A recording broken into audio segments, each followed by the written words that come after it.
nukleofil yang dimasukkan di sana. Kalau di sini digunakan basa kuat, yang mau direaksikan, ya dia bertindak sebagai basa, maka reaksinya bisa eliminasi, juga bisa substitusi gitu ya. Tapi kalau kita lihat di sini hanya menggunakan alkohol saja. Alkohol ini tidak direaksikan dengan logam sehingga menjadi bermuatan O negatif atau bersifat sebagai oksida, ya, etoksida ataupun propoksida gitu ya, sehingga nanti reaksinya diperoleh yaitu reaksi kalau ini adalah alkil halida sekunder, di mana pada alkil halida sekunder kalau terbentuk karbokation ini distabilkan oleh resonansi. Sehingga ini bisa digantikan. Tapi kalau seandainya ini menjadi reaksi eliminasi, berarti nanti H mana yang mau diambil? Di sini ada hidrogennya tidak? Nggak ada. Kan dipakai buat PPT-nya kepotong, Bu. Terpotong gitu, Bu. Terpotong ya. Iya, Bu, masih terpotong, Bu. Sebentar. Kenapa ya terpotong? Biasanya harus di maximize PPT-nya, Bu. Ini kan masih dikecilin, Bu. Dikecilin. Di itunya yang kotak paling atas itu, Bu. Di screenshot ya ini ya? Enggak. Bukan, Bu. Ke menu yang ke PowerPoint biasa, nanti di terus? sebelah X itu sebelah X, Bu. Nah, itu pencet. Sebelah X. Baru nanti dipresentasiin biasanya kelihatan, Bu. Di mana? Mana X mana sih? Udah, Bu. Langsung di presentasi. Ini sudah ya? Udah. Ini sudah cukup. Ini kepotong. Nah, enggak, Bu. Sudah terlihat jelas. Oke, terima kasih atas masukannya. Karena tidak dua device, jadi tidak kelihatan gitu ya yang di PPT sana, karena hanya satu laptop saja. Nah, ini kita lihat dulu alkil halidanya seperti apa. Nah, kalau alkil halidanya ini sekunder, kemudian kita juga gunakan yaitu dia bersifat nukleofil kah ataukah basa. Kalau dia basa berarti nanti bisa mengikuti reaksi eliminasi. Tapi kalau dia tidak bersifat basa, hanya nukleofil, berarti reaksinya substitusi. Nah, nanti Anda harus tahu bagaimana mekanisme reaksinya. Ya, kemarin tidak sampai ke slide latihan soal gitu ya. Kemudian ada disuruh menentukan. Ya, Anda harus tahu dulu rumus molekulnya seperti apa. 3 bromo 2 metil pentana. Berarti saya punya alkil halida ya. Karena di nomor 3 berarti alkil halida sekunder. Ya. Berarti kalau punya alkil halida sekunder, nanti terbentuknya kalau produk set safe itu alkena, ya, yang mana gugus alkilnya yang lebih banyak gitu ya. Di sini ada alkilnya di nomor berapa? Ya, nomor 2 itu ada metilnya. Sementara satu lagi di dekat bromo itu, BR-nya yang nanti mau kalau terbentuk reaksi eliminasi, ada di nomor 4. Nomor 4 itu berikatan dengan CH2. Sedangkan di nomor 2 yang dekatnya dengan ada alkil halidanya itu ada metil. Selain ada metil juga ada C-nya yang mengikat CH3, sehingga yang lebih banyak alkilnya itu berarti yang nomor 2. Kalau berarti nomor 2 nanti terbentuk alkenanya itu alkena 2 atau alkena yang nomor 4. Kalau alkena nomor 4 nanti akan dihasilkan alkena yang produk Hofmann. Ya, sama seperti soal yang B. Ada 1 kloro, 1 metil sikloheksana. Berarti kalau ada angkanya 1 tetap di nomor yang 1 kloro, 1 metil, berarti kita analisis dulu alkil halidanya primerkah, sekunder, atau tersier. Ya. Nah, di sini kita bisa lihat karena 1C ya pada metil itu di sikloheksana. Sikloheksana itu berarti lingkar 6, di C nomor 1 ada metil dan ada kloro. Sehingga nanti kalau terbentuk alkena, ya kita lihat 1 metil dan 1 kloro. Berarti kloro Cl-nya nanti akan lepas pada posisi di mana? Ya, posisi nomor 1-nya yang tadi ada metilnya, berarti kemungkinan bisa pada posisi metilnya yang alkena, atau pada siklo sikloheksananya, yang di dekatnya sikloheksana berarti di nomor 2 menjadi sikloheksanek kah ataukah yang lain. Jadi ini kalau kita lihat ya pada C nomor 3 ya itu ada BR, kemudian ini. Nah, pada nomor 2 itu ada metil, berarti nanti alkenanya itu di sini berarti dia produk safe ya, alkena yang lebih banyak alkinya yang pada C yang ada alkenanya, ataukah yang tidak. Kalau yang tidak berarti di C nomor 4 di sini berarti di CH2. Nah, ini produk yang Hofmann. Sedangkan yang alkilnya lebih banyak itu produk safe ya. Contoh B ini diperoleh alkil halida tersier. Kenapa tersier? Karena terikat pada C yang tersier. Kalau C yang tersier ini apa sih gitu ya? Kita bisa mendapatkan ya pada C tersier, Cl-nya ini nanti kan mau dilepaskan ya. Kemudian akan dibentuk ya dengan CH3 ataukah alkil yang ada di sini. Berarti kemungkinan bisa H yang ada di sikloheksana bisa di sisi atas atau di bawah. Kalau yang di sisi atas atau bawah ini di sikloheksananya, berarti alkilnya itu nanti C-nya mengikat satu CH2 lagi. Tapi kalau yang CH3 ini ya cuma CH3, berarti ini kalau terbentuk ikatan rangkap dia menjadi produk Hofmann. Kemudian di sini menjadi produk safe ya. Kemudian bagaimana supaya produk Hofmann-nya banyak? Nah, Anda bisa menggunakan bahasa yang lebih bulky. Nah, nanti akan diperoleh produk Hofmann yang jauh lebih banyak. Ya, sampai dapat bagaimana ini suatu sikloheksana ya. Di sini ada isopropin, di sini ada iodida. Lu kan jauh kan, alkenanya kan di sini saja, tetapi pada ikatan 1 dengan 4 ya, Anda masih ingat kembali lagi pada sikloheksana itu strukturnya kan ikatan antara C itu pada sikloheksana itu kan tetrahedron. Kemudian kita kenal namanya struktur kursi. Nah, pada struktur kursi kalau substituennya itu di nomor 1 dan nomor 4.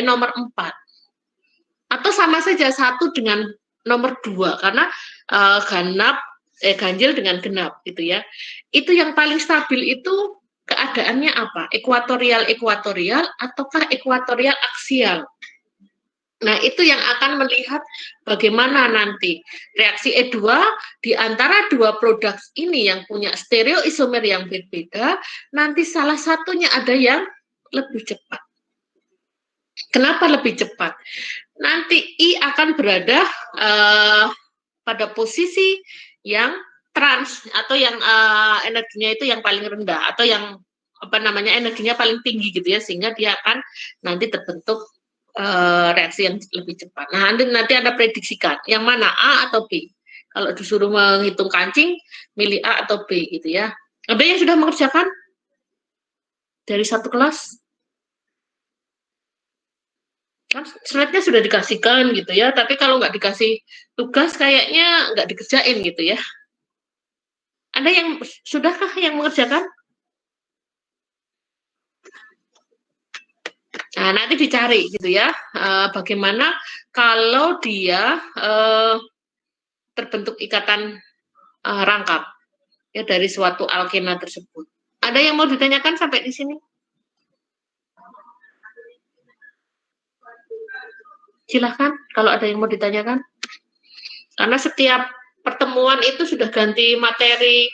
Kemarin eliminasi, sekarang karbanion gitu ya, sehingga harapannya sudah kalau dapat soal itu dikerjain ya, sehingga tidak numpuk gitu ya. Kalau disuruh bertanya, tanya saja ya. Tidak ada yang bertanya? Kalau tidak ada, sekalian ke reaksi. Yo, ya silakan. Mengenai yang tadi Bu, yang A atau B itu ketika ditambahin sesuatu atau bagaimana Bu? Tadi masih kurang ininya. Ya. Pada reaksi A atau B, misalnya saya reaksikan gitu ya, misalnya dengan HCl gitu ya, atau ditambahkan suatu basa. Kan ingat kalau suatu bahasa itu kan bisa mengambil H mana yang lebih mudah. Loh, wong itu kan sama, wong nanti juga akan dihasilkan. Coba saya buka dulu slide-nya. Ya. Ini masih share ini ya.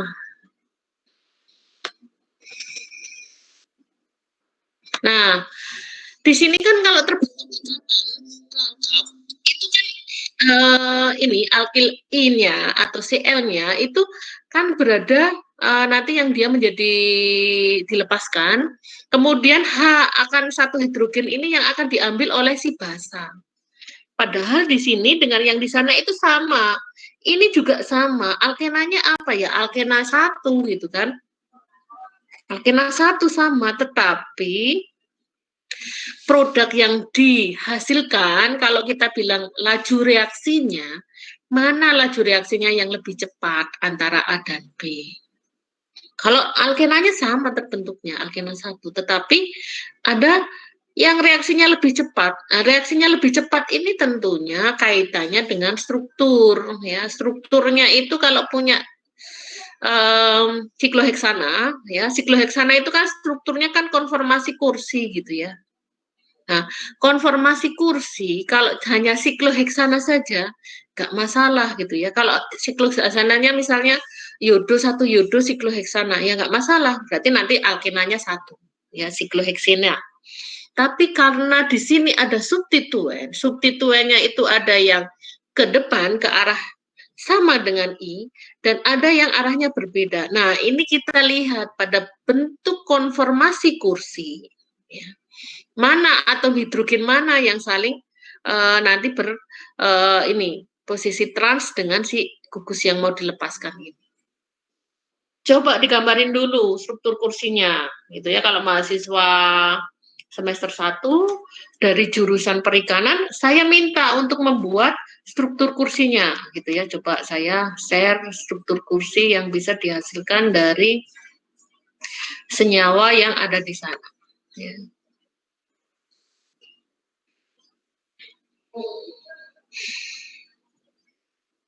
Pada jenis karbohidrat. Ya. Karena mata kuliah ini ya kita punya strukturnya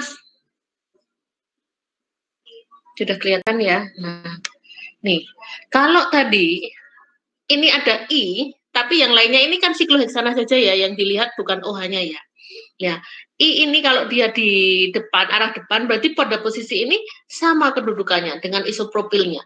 Sementara satu struktur yang B, ini misalnya OH-nya diganti I, sama satunya diganti isopropil tadi. Ya.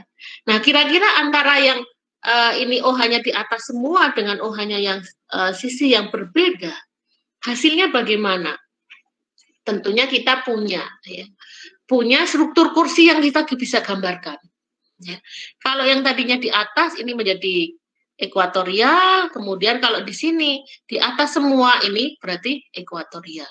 Sementara nanti punya satunya yang berseberangan. Nah, nanti tinggal ada gambarkan struktur kursi saya. Kalau pada nomor 1 dan nomor 4 itu yang strukturnya stabil yang mana? Nah, nanti I itu akan berlawanan atau berada pada posisi yang saling berlawanan dengan H yang ada digunakan untuk terbentuknya ikatan alkena. Jadi kalau saya bandingkan gitu ya, pada OH-nya diganti dengan I, kemudian di sini ada H dengan ada H. H yang diambil tidak bisa dua-duanya, tetapi I dengan H yang berada pada posisi yang saling berjauhan. Ya, tidak ini misalnya ini I-nya di atas, ini dengan H di sini tidak, tetapi hanya akan pada posisi trans. Ya, ingat kalau digambarkan dengan proyeksi Newman gitu ya, proyeksi Newman dengan garis C itu dengan lingkaran di depan, kemudian ada segitiga ya 60 90 derajat ya berapa ya 360 dibagi 3 berarti sekitar 120 derajat segitiga sama sisi gitu ya. Nah, ini harus berlawan. Nah, Anda lihat nanti kira-kira yang cepat yang mana gitu ya. Sudah saya kasihkan clue-nya gitu ya. Tinggal Anda mencari bagaimana yang bisa dihasilkan dari struktur tersebut. Ya. Kemudian sudah jelas tadi? Sudah Bu, Semua? sudah Bu. Jadi nanti kayaknya sama gitu ya dengan garis putus-putus sama yang garis tebal itu ya, padahal di situ itulah perbedaannya, sehingga sama-sama alkena tetapi menjelasinya bagaimana H yang pada posisi yang tadi berseberangan. Kalau dilihat berseberangan, oh berarti pada substituen pada isopropilnya. Ya, kalau tidak ada tentang karbanion, ya, karbanion dan reaksinya. Apa itu karbanion? Karbanion adalah suatu karbon yang bermuatan negatif. Karbon bermuatan negatif kok bisa bermuatan negatif, itu seperti apa gitu kan? Wong kita bilang senyawa karbon, alkohol, tapi di alkohol itu C-nya nanti akan bersifatnya positif gitu ya, terutama pada C yang ada OH-nya. Terus kalau C yang lainnya bagaimana? Karena yang diikat adalah atom C yang lain dan atom hidrogen, berarti densitasnya atau dia muatan parsialnya tidak terlalu positif atau terlalu negatif. Nah, yang jadi permasalahan kalau karbanion ini karbon bermuatan negatif, bagaimana membuatnya? Nah, itu ada beberapa. Ya. Nanti salah satunya itu direaksikan dengan natrium. Ya, dengan natrium ya suatu alkil halida. Alkil halida tadi misalnya CH3Br, Br-nya ini kan muatan negatif, C-nya bermuatan positif. Tapi kalau saya ganti dengan natrium, nanti bisa menggantikan Cl menjadi Na. Yang tadinya positif menjadi negatif. Atau saya punya alkil halida, saya reaksikan dengan magnesium. Magnesium itu kan logam. Logam yang notabene nanti menjadi elektropositif tinggi. Kalau elektropositif tinggi, akibatnya diikat oleh C. C-nya jadi densitas elektronnya semakin besar atau bermuatan parsial negatif yang lebih besar daripada alkil halida. Nah, ini yang harus dimengerti gitu ya. Kemudian biasanya karbanion dan karbokation itu kalau bereaksi nanti jadi perpanjangan rantai C-nya. Ya. C-nya mau sintesis itu kan dari molekul kecil menjadi molekul besar. Tapi dari molekul kecil itu bagaimana mereaksikannya. Nah, ini yang kita pelajari tentang karbanion dan reaksinya. Ya, kembali lagi ke sini pada karbanion, C-nya itu bermuatan negatif. Kenapa bermuatan negatif? Karena dia menerima satu elektron dari atom yang lain. Ya. Akibatnya dia punya orbitalnya itu seperti tetrahedron. Ya. Tetrahedron kalau saya punya CH4 tetrahedron, tetapi satu sudutnya itu digantikan dengan sepasang elektron. Ya, sepasang elektron ini nantinya bisa diberikan kepada atom C yang lain. Kepada atom C yang lain itu bagaimana gitu ya. Nanti kita bisa lihat apa yang dikatakan ada beberapa reaksi yang ada di sana. Kemudian mempunyai 3 ikatan yang dipakai buat berikatan atau sp3-nya itu ada 3. Yang pertama itu dengan H, kemudian yang kedua H, kemudian yang ketiga dengan H. Nah, sekarang kalau dilihat dari metil anion, ternyata karbonnya ini bermuatan negatif. Ya. Kemudian yang dikatakan bahwa karbon tadi yang punya sepasang elektron itu bisa mendonorkan pasangan elektronnya kepada atom C. Sehingga kita kenal namanya sifat nukleofilitas. Yang kedua, bisa didonorkan kepada suatu proton. Nah, proton itu kan H+ gitu ya. Atau kita kenal dengan nama basa. Jadi metil anion itu bersifat basa, tapi juga bersifat nukleofil gitu ya. Kemudian malah kalau nanti direaksikan gitu ya, kalau kita punya amonia ini basa yang lemah gitu ya, bisa mendonorkan sepasang elektronnya gitu ya, sehingga nanti bersifat basa. Ya. Kemudian di sini dikatakan stabilitas karbanion ini berbanding terbalik dengan karbokation. Kenapa? Semakin banyak R-nya yang menggantikan H, R itu kan gugus yang memberikan elektron atau elektron donating group. Sehingga kalau dia memberikan elektronnya ke sana, akibatnya apa? Ya, C-nya ini malah terdestabilisasi dengan adanya R-nya. Sehingga yang tersier itu least stable, sedangkan yang metil itu most stable. Ya, jadi dengan adanya substituen yang semakin banyak, berarti sifat dari karbonilnya itu semakin tidak stabil. Ya. Kemudian urutannya, ini berlawanan dengan karbokation ataupun radikal bebas. Ya. Kemudian kalau dilihat kebasaan, tadi amonia itu basah. Karbanion itu juga bersifat basah. Malah justru karbanion ini mampu mengambil proton dari si amonia. Harusnya kan amonia ini kan memberikan sepasang elektronnya kalau dia itu sifatnya basah. Tetapi oleh pasangan elektron bebas muatan negatif dari si karbanion ini bisa diambil. Dapatlah RCH dan suatu anion NH2. Artinya apa? Kebasaan dari karbanion itu jauh lebih tinggi dibandingkan amonia. Ya, yang kita katakan ya, sifatnya adalah basah. Kemudian karbanion ini juga bermuatan negatif ya pada atom C-nya, membuat dia itu basa yang powerful, more powerful. Dan juga dia adalah nukleofil yang lebih kuat daripada amin. Ya. Kemudian dikatakan carbanion is sufficiently basic to remove a proton from amin. Jadi lebih mudah untuk menghilangkan proton dari amonia itu, atau dikenal dengan sifat basanya lebih kuat ya daripada amonia. Kemudian bagaimana cara pembentukannya? Santi tadi bilang gitu ya, dari suatu alkana, kalau itu X-nya sama dengan H atau suatu alkil halida direaksikan dengan Y, di mana Y ini adalah mempunyai sifat elektropositif yang tinggi. Misalnya Na, misalnya Mg, nah itu elektropositif tinggi.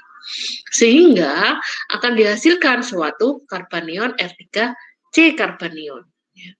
Kemudian yang kedua itu dikenal dengan nama dekarboksilasi atau penghilangan CO2. Ya, jadi kalau punya asam atau asam organik, ya punya gugus RCOO2 means ternyata dengan dipanaskan saja itu akan menjadi karbanion. Kenapa? Karena tadi yang bermuatan negatif itu cenderung nanti akan terbentuk ikatan rangkap, kemudian ikatannya akan lepas, dapatlah CO2. Kemudian yang ketiga itu dari suatu alkil halida direaksikan dengan logam, misalnya dengan Na. Nah, Na itu elektropositif tinggi sehingga bisa meremove gitu ya, meremove yang tadinya berikatan dengan Cl yang elektronegatif tinggi Cl-nya, sehingga C-nya bermuatan positif itu hampir 100% bisa dirubah menjadi karbanion. Nah, ini yang karbanion ini yang nantinya digunakan untuk reaksi berikutnya. Kemudian dikatakan adanya gugus penarik elektron akan meningkatkan keasaman. Jadi kalau tadi gugus pemberi elektron itu mengurangi kestabilan, kemudian kalau di sini dikatakan berikatan dengan Cn, ini nanti malah justru meningkatkan keasaman. Kenapa? Karena elektronnya akan ditarik ke arah atom yang ini, arah ke Cn. Ya. Apalagi di sini CF3. Nah, ini nanti karbanionnya di sini ya cukup bermuatan negatif gitu ya. Kemudian itu ada 3 cara. Kemudian kita kenal yang pada karbanion ini kenal dengan tautomerisasi. Tautomerisasi keto dan enol. Jadi di dalam rumus di dalam senyawanya ya, H yang ada di posisi keto ini ya seakan-akan gitu ya pindah ke sini menjadi enol, punya enak dan alkohol gitu ya. Kemudian yang kedua ada produk yang namanya reaksi pseudo dan bentuk asam pseudo dan bentuk ACI gitu ya. Di sini H yang ada di sini ya di pinggir CH2 seakan-akan pindah kemudian menjadi OH yang ada di sana. Padahal kan muatannya tetap sama. Nah, ini kita bisa lihat ya. Proton yang ada di keto enol ya, terjadi penyingkiran dan penerimaan proton yang merupakan proses yang terpisah yang melibatkan antara suatu karbanion. Jadi suatu keto gitu ya, keto ya, ada ketonnya ini kemudian direaksikan dengan spesies yang punya sepasang elektron bebas. Nah, ini bisa mengambil atau basa gitu ya. Biasanya disikat dengan basa, mengambil hidrogen. Hidrogen yang mana yang bisa diambil kalau Anda lihat? Ternyata hidrogen yang dekat dengan karbonil. Ya. Hidrogen yang dekat karbonil ini bersifat asam atau dikenal dengan H-alfa. Kenapa H-alfa? Karena dekat dengan karbonil. Ya, karbonil ini dan juga karbonil ini, nah lebih asam banget gitu ya. Sehingga dari bentuk muatan negatif di sini itu bisa terjadi konjugasi. Ya, nggak stabil C-nya bermuatan negatif. Akibatnya apa? Nah, terbentuklah dia ikatan rangkap dan ini negatif. Kemudian direaksikan dengan alkohol kembali lagi menjadi OH dan enol. Nah, itu pada peristiwa tautomerisasi. Ya. Kemudian juga di sini ternyata hidrogen ini ya, seakan-akan pindah ke sini gitu ya. Tapi pindahnya tidak cuman satu ya nggak bisa terkonjugasi gitu kan.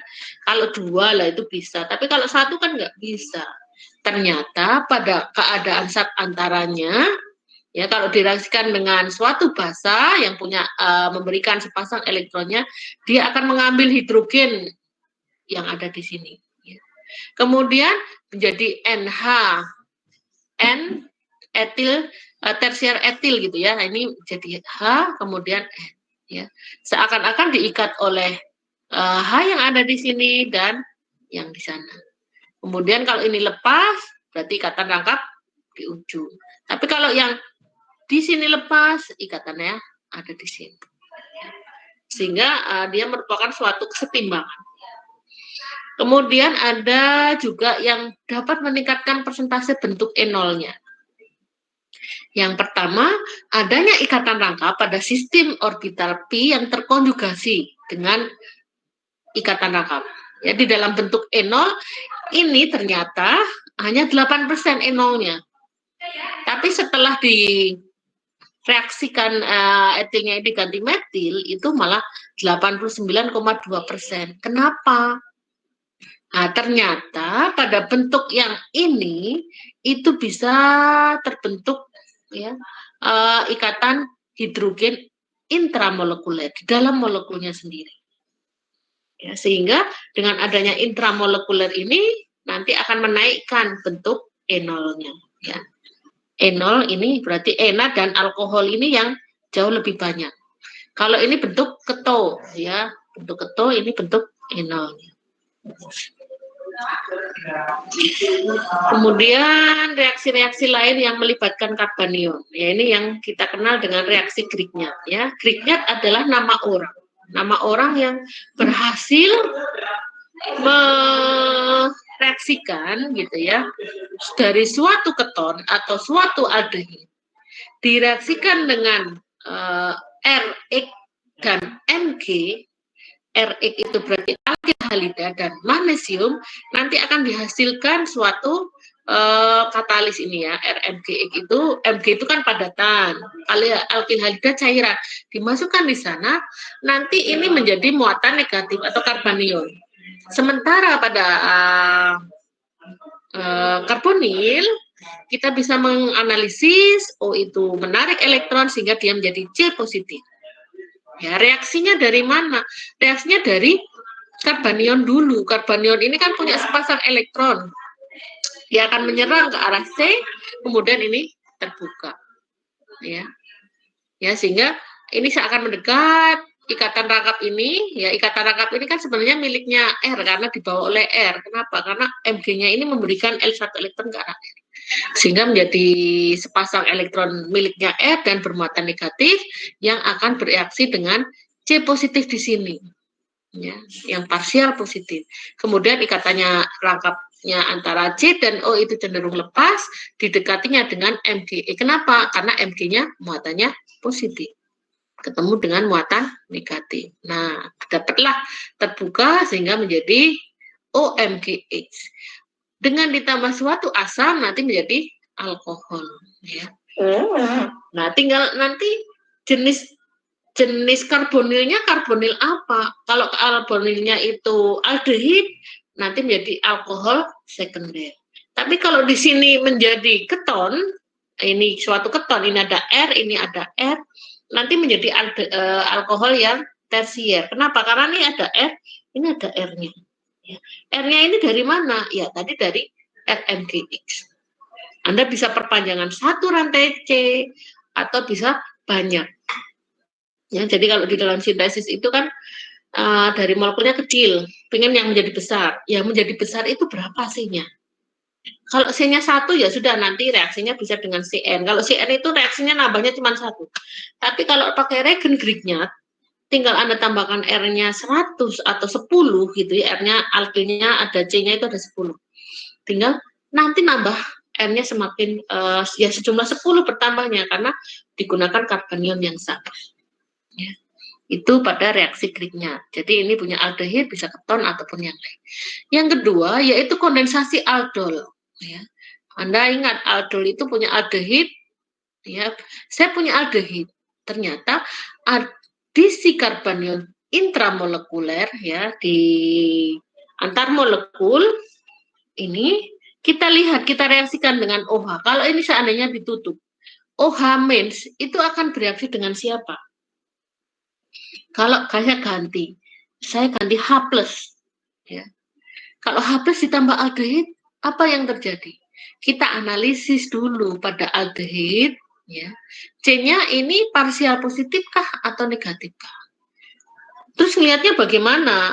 Kalau di sini ada karbonil, lah O-nya ini kan menarik elektron, sifat elektron negativitasnya tinggi, sehingga densitas elektron arahnya ke O. Menjadi O negatif, tapi tidak cukup negatif gitu ya, hanya parsial negatif saja. Parsial negatif dari O, kalau ada H plus, ya tentunya milih kepada O-nya, nggak akan milih pada C-nya. Kenapa? Karena C-nya bermuatan parsial positif.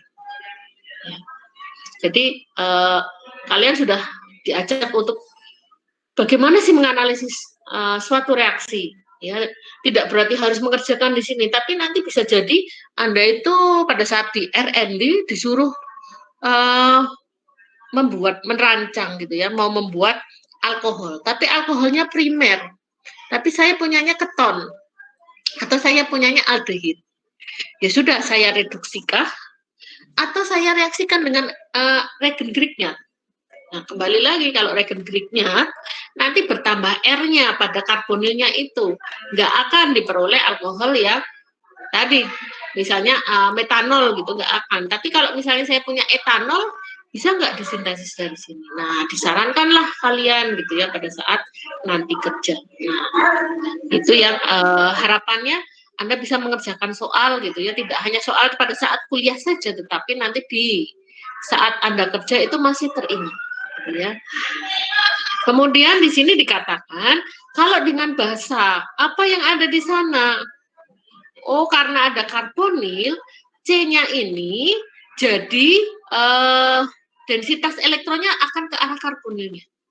Atau kita kenal atom C alfa.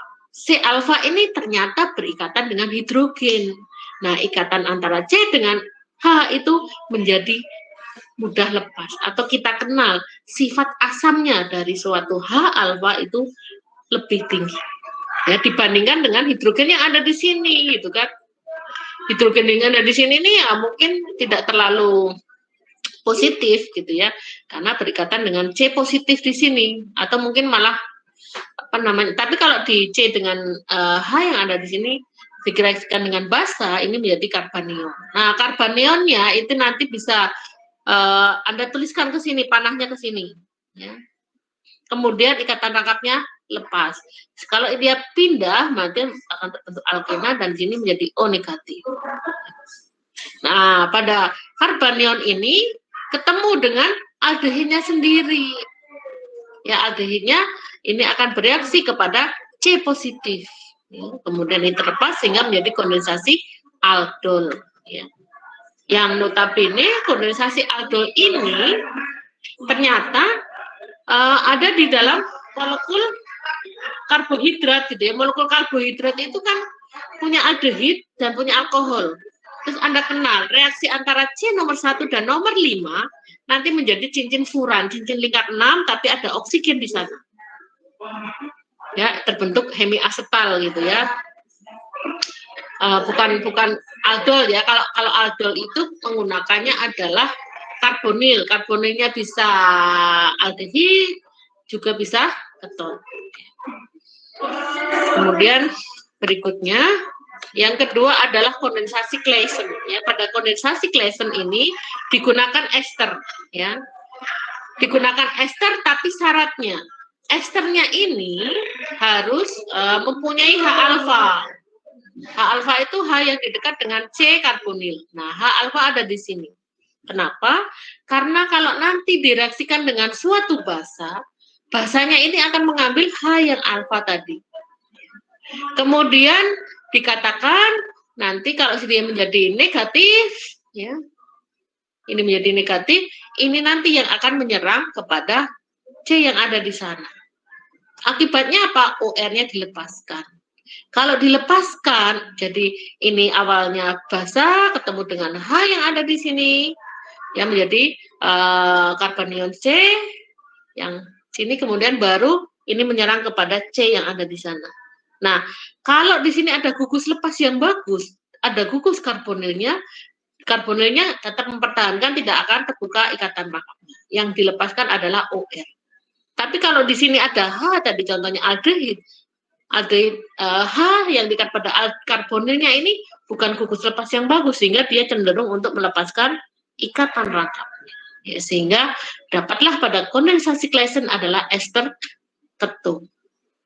Ya, contohnya Anda punya ester yaitu etil asetat. Ya. Etil asetat direaksikan dengan natrium etoksida. Nah, natrium etoksida ini punya basa yang diikat oleh si etoksidanya. Kemudian dia akan mengambil H alfa. H alfanya yang diambil yang mana? Kan hidrogennya banyak. Ada di CH3, ada di esternya CH2, CH3. Dari 3 kemungkinan itu hanya satu saja, yaitu pada C alfa, yaitu atom karbon yang berdekatan dengan karbonil. Ini yang akan diambil menjadi radikal, menjadi karbanion. Nah, karbaniolnya ketemu dengan etil asetat kembali gitu ya, sehingga dapatlah etil 3 oksobutanoat atau etil asetoasetat. Ya, itu pada reaksi kondensasi Claisen. Ya, yang keempat yaitu reaksi karbonasi. Reaksi karbonasi ini diperoleh dari suatu reaksi adisi pada elektrofil CO2 dengan senyawa organologa membentuk anion karboksilat. Ya. Kemudian di sini radikalnya ini akan ketemu dengan C yang ada di karbon dioksida. Ya. Kemudian ini terlepas, dapatlah suatu anion ion karboksilat. Ya, kemudian dengan M+. Ya, sehingga mungkin di benak kalian gitu ya, bisa nggak saya memanfaatkan CO2 yang dihasilkan dari proses respirasi untuk suatu reaksi kimia. Nah, bisa gitu ya, ini dengan memanfaatkan CO2 nanti terbentuk ester kalau saya punya suatu organologam. Misalnya RNA gitu ya, R kemudian ketemu dengan natrium. Nah, itu direaksikan dengan CO2. Bisa dimanfaatin untuk membentuk senyawa yang lain. Gitu ya, kalau dibilang green chemistry bisa saja gitu ya, karena memanfaatkan bahan sisa dari hasil proses respirasi. Kemudian di sini ada namanya reaksi eliminasi. Reaksi eliminasi dari suatu basa ngambilnya H yang ada di dekat dengan SO ini tadi ya, sehingga terbentuklah karbanion. Karbanion terbentuk sini sehingga terbentuknya eliminasi. Kira-kira dari reaksi karbanion dan reaksinya, ada yang mau ditanyakan? Ya, ada 5 hal gitu ya, sampai E gitu ya. Ya, ini saya ambil dari buku Peter Sick. Jadi kalau Anda yang belum jelas, Anda bisa buka buku Peter Sick. Ada versi hard copy-nya, ada versi soft file-nya. Nah, itu yang mungkin soft file-nya Anda bisa buka-buka tentang reaksi eliminasi, reaksi karbanion. Silahkan kalau ada yang mau bertanya.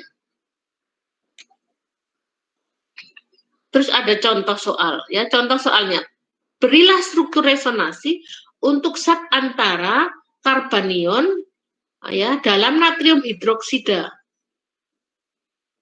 Kira-kira akan diperoleh seperti apa? Ya. Kemudian yang kedua, bagaimana berilah contoh yang reaksi yang melibatkan karbanion. Ya, 2 soal saja.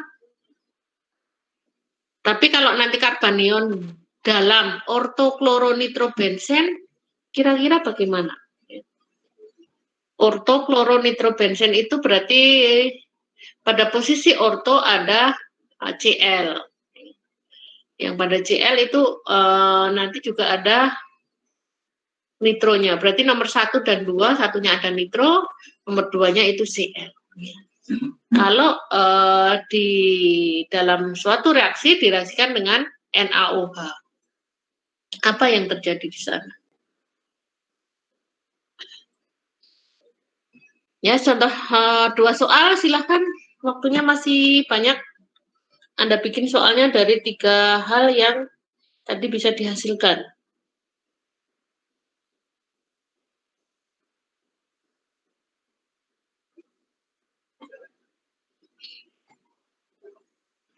Silahkan dengan ngomong ataupun yang lain.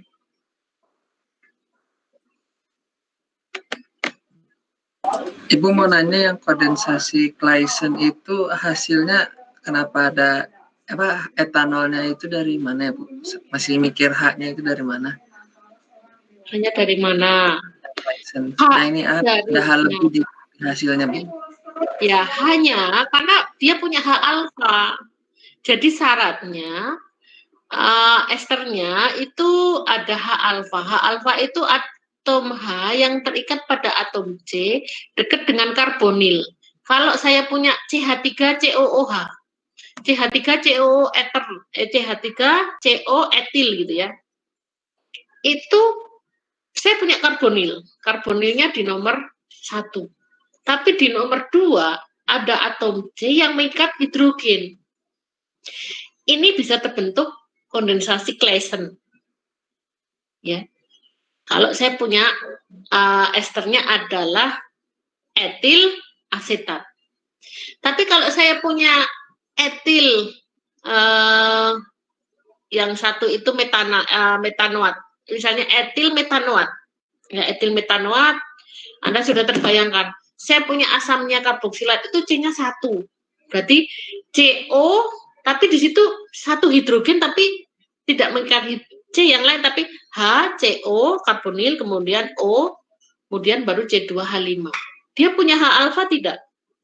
Nggak bisa, dia nggak punya. Kenapa? Karena C-nya tadi yang ada karbonil tidak mengikat atom karbon, gitu ya, yang ada hidrogennya. Sehingga tidak bisa terbentuk kondensasi Claisen. Tapi kalau saya misalnya punya esternya itu C3, misalnya etil propionat ya, atau etil propanoat gitu ya, etil propanoat. Saya punya CH3, CH2, CO, kemudian O ketemu dengan C2H5. Ada C alfa, ada C beta. Nah, C alfa ini ada hidrogennya enggak? Kalau dia ada, bisa memungkinkan terbentuk kondensasi Claisen. Ternyata kondensasi Claisen ini kalau di dalam suatu reaksi, ya reaksi di dalam sintesis kimia organik yang nanti semester depan insya Allah kalian ambil, ini menguntungkan gitu ya. Menguntungkannya bagaimana? Nanti akan terbentuk karbanion yang ada di sana. Kalau ini diputuskan di mana? Oh, ini ke sini. Kalau ini ke sini, berarti nanti ini menjadi positif, ini negatif. Sintonnya ada sinton positif, ada sinton negatif. Nah, sinton negatifnya ini ketemunya dengan siapa? Oh, dengan suatu H. Tapi sinton positif ada karbonilnya, berarti saya punya ester gitu. Ya, tidak aldehid. Kalau aldehid, sinton negatifnya nggak bisa change, hanya tidak cukup positif gitu ya. Jadi kalau nanti sintesis itu dibalik, malah saya punya senyawanya ini, bagaimana sintesisnya. Nah, ini kita harus memahami pemutusannya di mana saja. Ya.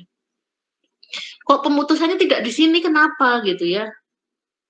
Kok milihnya itu ke sini gitu ya? Kalau ini menjadi negatif, ini menjadi positif. Kalau ini putusnya ke sini, ini nanti susah mencari reaktan yang ada struktur seperti ini, gitu ya. Gitu ya. Ada yang mau ditanyakan? Terus etanolnya dari mana gitu ya? Yang Anda pikirkan gitu ya, kok etanolnya dari mana? Ini tadi C2H5O main yang dilepaskan. Kenapa dilepaskan? Karena OR-nya ini akan dilepaskan karena pada ester itu kan diperoleh dari asam karboksilat dan alkohol. Jadi nanti dia akan menjadi apa namanya, alkoholnya ini, alkohol pada ini CO, C2H5 ini akan cenderung untuk dilepaskan. O negatif, C2H5. Kemudian ketemulah dengan pada saat kondensasi. Jadi kalau ini basa, ya, saya punya basanya adalah etoksida. Nanti ini akan mengambil H yang, nah kalau dibilang basa itu ngambilnya di mana? Di sini. Tapi kalau saya menggunakannya asam karboksilat, nanti basanya akan temu dengan ini gitu ya. Tapi di sini gunakannya adalah etil asetat. Dianalisis, kalau negatif bisa nggak ke sini O? Nggak bisa, nanti tolak menolak. Ternyata bisanya dia mengambil H yang ada di sini, yang dikenal dengan H alfa. Makanya kalau di dalam sintesis itu kita kenal H alfa itu cukup asam sekali. Kenapa? Karena ikatan antara C dengan H itu gimana ya, renggang gitu ya, lebih mudah untuk dilepaskan daripada saya mau mengambil misalnya di depannya di sini ada ini CH2 misalnya ya, di depannya ini ada CH3. Nah, C beta ini, C dengan H yang pada posisi beta, ini jauh lebih kuat ikatannya, sehingga susah untuk mengambil hidrogen yang di sana. Lebih mudah pada posisi alfa. Kenapa? Karena dekat dengan karbonil. Tapi kalau di sini kan ada karbonil, tapi ada O, kemudian ada C. Nah, ini bukan karbonil, yang diikat adalah oksigen gitu ya, bukan. Nah, kalau yang sini, yang satunya adalah C-nya. Itu ya. Sudah jelas?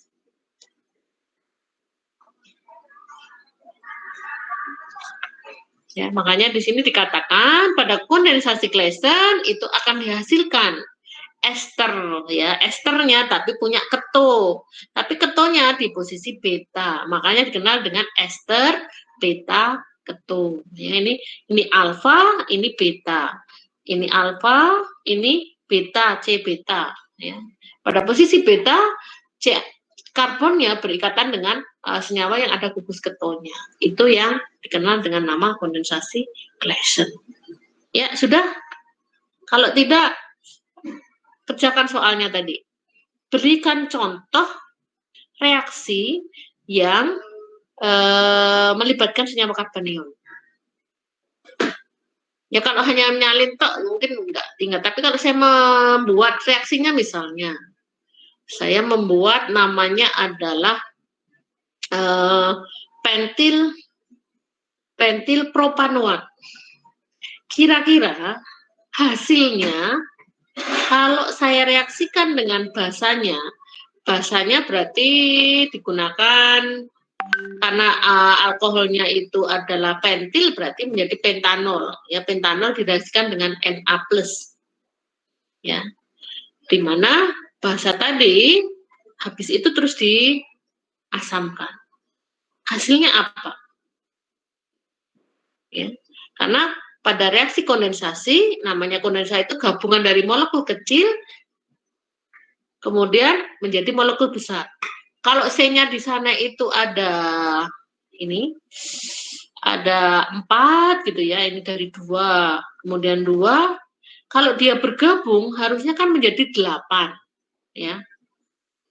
Ini 2, ini 2, ini 2, berarti 6. Terus dilepaskan 1 molekul alkoholnya ini. Berarti kalau saya punya pentil propanoat, berarti saya punya C5 dan C-nya alkoholnya pentanol itu berarti 5, kemudian asam karboksilatnya punya C-nya 3, punya 8. Kalau dia bergabung nanti akan dihasilkan ya totalnya ya juga 2 kalinya ya berarti 16. Tapi dari 16 ini nanti yang dilepaskan alkoholnya ya sesuai dengan alkohol yang ada di sana tadi. Oh, alkoholnya adalah pentanol, pentil tadi. Berarti C5. Berarti saya punya C yang ada di sana harusnya C16 dikurangi 5. Jadi hanya dihasilkan C11. Terus gimana menuliskan? Di sini pentil ya, ini C5 hanya itu CnH2n plus 2. Berarti C-nya 5 hanya 12, tapi dikurangi 1 gitu ya. Jadi C5H11. Kemudian di sini CH3, CH2, CO. Nah, tinggal Anda lengkapi di sini. Nanti hasilnya ya sama urutannya gitu kan. Di sini CH3, CH2, CO atau C3 tapi berikatan dengan C alfa. C alfanya adalah CH2 tapi CH2-nya di sini digantikan menjadi CH karena masih satu ikatan dengan CH3. Kemudian di sini masih sama. Berarti CO C5H11 plus C5H11OH. Jadi kondensasi itu ya gabungan dari molekul kecil menjadi molekul yang besar.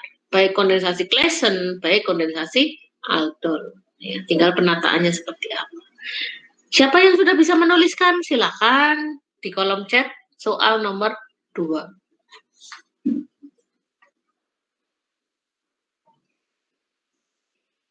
Ayo.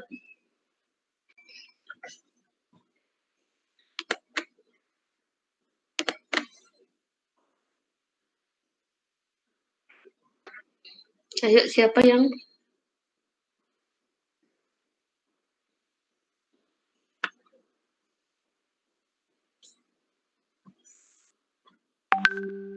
masih ada waktu gitu ya untuk menyelesaikan biar tidak punya beban untuk tugas gitu ya, menambah tugas mata kuliah saja gitu ya. Ibu, saya mau coba yang Grignard bisa, Bu?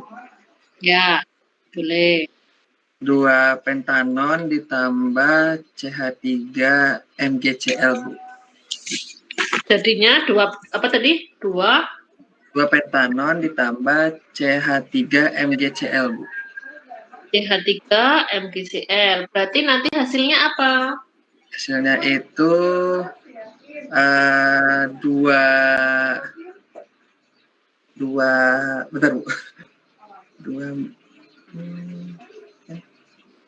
metil 2 Tuh, kok jadi 3? ada metilnya dari CH3 yang dari MgCl. Tapi yang bereaksi di mananya? Di C yang Nomor berapa? C nomor 3, Bu. Tadi 2 pentanol apa 3? 2. Ya 3, Bu. Ya, salah, Bu. 3, Nah, Bu. makanya 3, Bu. tadi 3 kok 2 pentanon. pentanol itu kan berarti letak reaksinya itu berarti nomor 2. Dari 2 ini kan bermuatan positif. Ya, nanti dilengkapi dengan metil magnesium klorida Ya, metil magnesium klorida berarti CH3 MgCl. Nah, itu CH3-nya itu bermuatan negatif. Iya. Kenapa negatif? Karena ketemu dengan Mg itu 2 positif, Cl-nya negatif 1. Akibatnya CH3 punya sepasang elektron dan bermuatan negatif. Sepasang elektronnya ini akan berarah kepada karbonil. Pusat reaksinya di mana lah? Atau aldehidnya itu di nomor berapa? Ternyata nomor 2. Sehingga